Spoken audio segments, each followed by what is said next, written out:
If there was an award for procrastination, I'd win it and forget to pick it up. Here's why.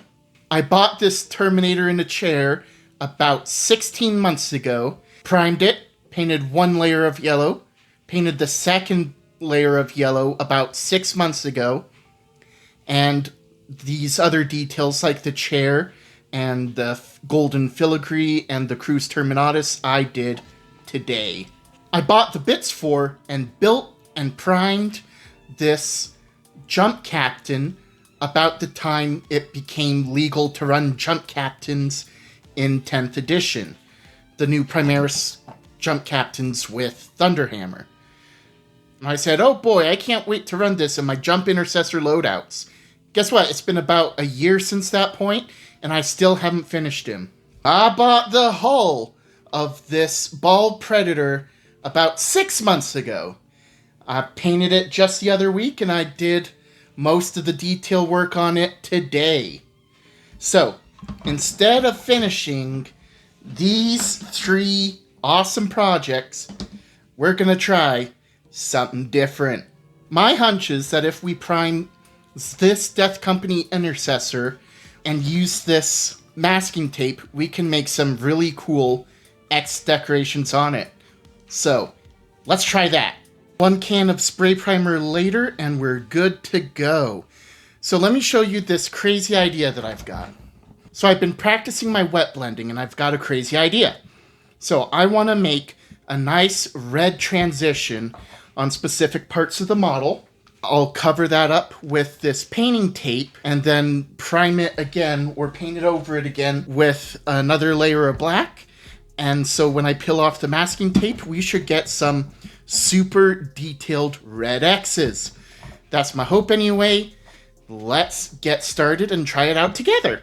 If you want to see more crazy painting ideas like this, please feel free to give a like and a subscribe. That way I know that there's other people in the chat who want to try crazy ideas without putting their own models at risk. By coating the leg, the shoulder pad with this dark red base, we should get a pretty gnarly wet blend transition from the pyro red to the dark corn red. And so when we peel the painting tape off it, it'll be an awesome looking X. So let's give it a try and let's go. Remember rule number 1 about thinning your paints. Get it a skim milk consistency. If you don't know what skim milk looks like, you'll probably have to buy some and drink it. My apologies. It's too... I forget the scientific word. It's like when water comes off a duck's back, it's repellent? Repulsive? Water repulsive? Well, I'm feeling very repulsed by how this isn't sticking to the model. I'll tell you what. We're going to have to put a matte varnish on it. Oh, I ducked up my model. Thank you. Good time as any to tell you about my favorite varnish, Flat Clear by Tamiya. Product code TS80. This is not an endorsement. I've never been endorsed by Tamiya. As of the recording of this video, this is just my personal favorite spray. There are other types of varnishes you can use. Some can be applied via brush or airbrush. This is just my personal favorite. So, let's go ahead and take our handsome fella out for a varnish, and then we'll be right back. At least I'll be able to varnish these other 2 models while I'm out here, so it's not going to be a total waste of time. Just got back from varnishing.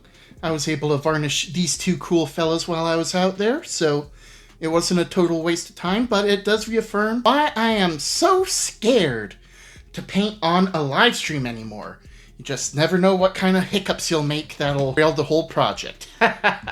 Just figured I'd add one other quick note about varnishes. Not all varnishes are the same.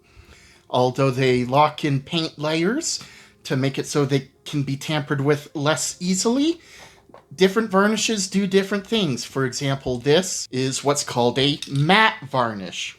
It changes the texture of the paint while putting down that protective layer. And what a matte varnish does is it makes things easier to be painted on. However, this is a gloss varnish I look. You put it on top to make something look shiny, and it'll be like that duck's back thing I talked about a second ago. It will repel water and other paints. So what I like to do is I like to matte varnish layers throughout. Sometimes, depending on the unit, I'll put a gloss varnish on top just to make it look shiny on the tabletop.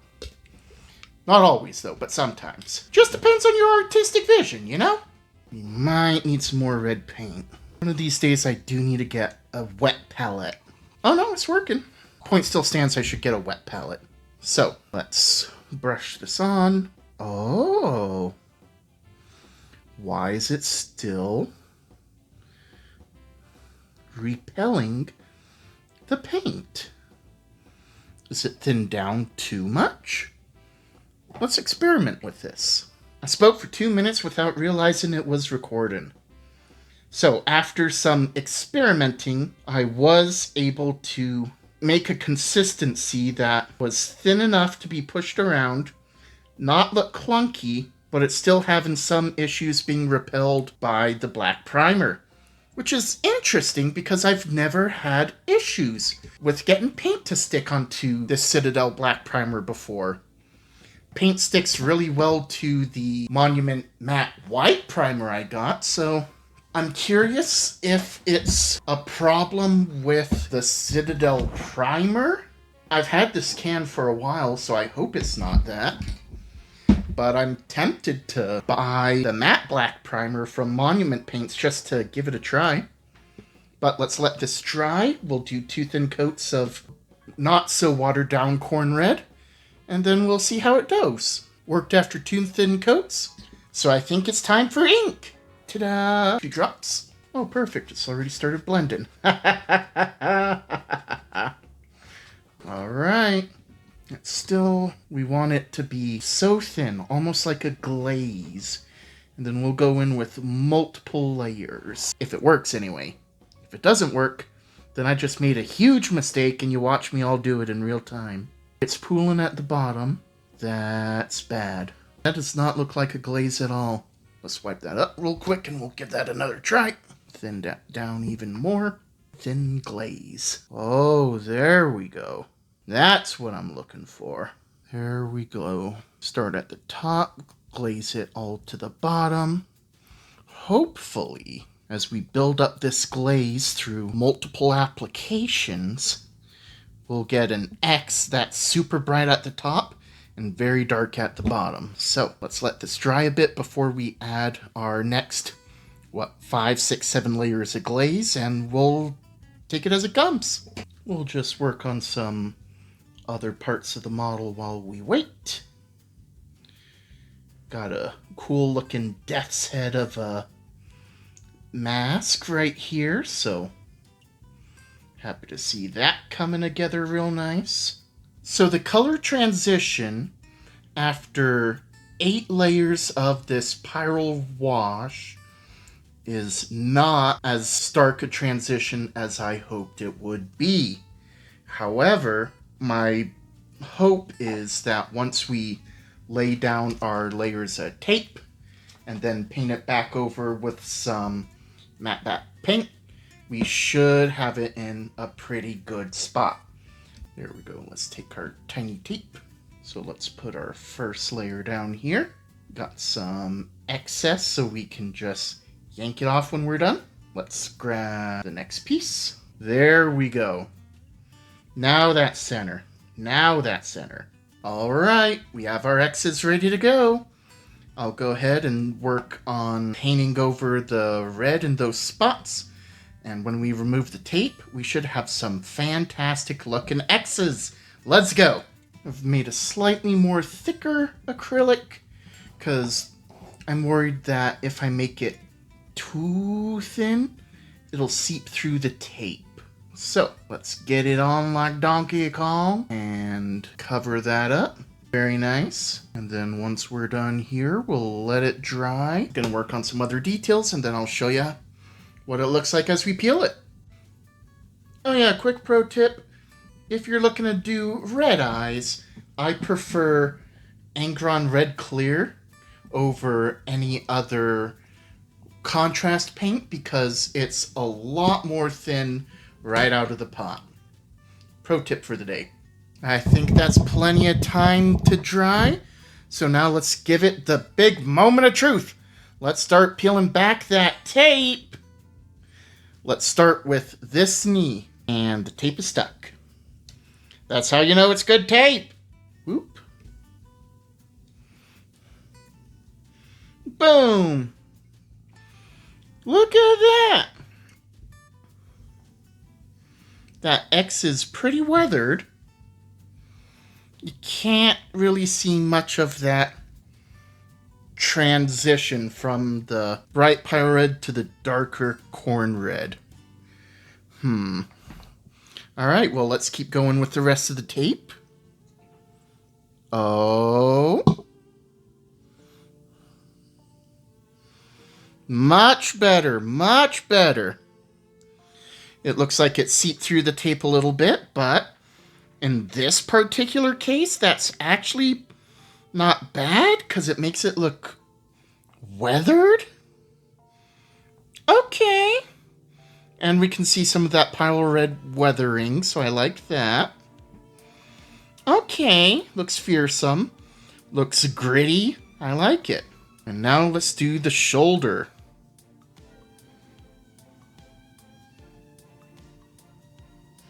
Okay, seeped under the bottom there. Let's grab this last tape. Ooh, grab the gun. Let's grab this last tape piece. Nice. There we go. Not symmetrical. Already looks weathered. I might be so bold to say this looks pretty good. This looks pretty good. Looks like battle-worn armor. Looks pretty damaged.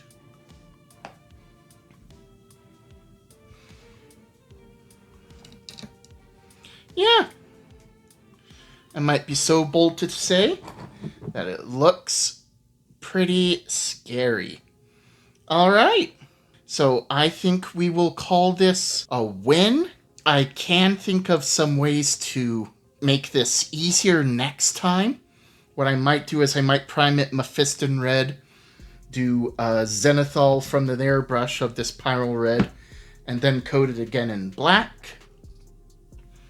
So let's try that next time, but otherwise I'm pretty content with this guy. He looks very fearsome. Got some more work to do to finish him, but we made some fantastic progress on him today. So, what did you think of this little painting experiment? Is this something that you'll try on your death company?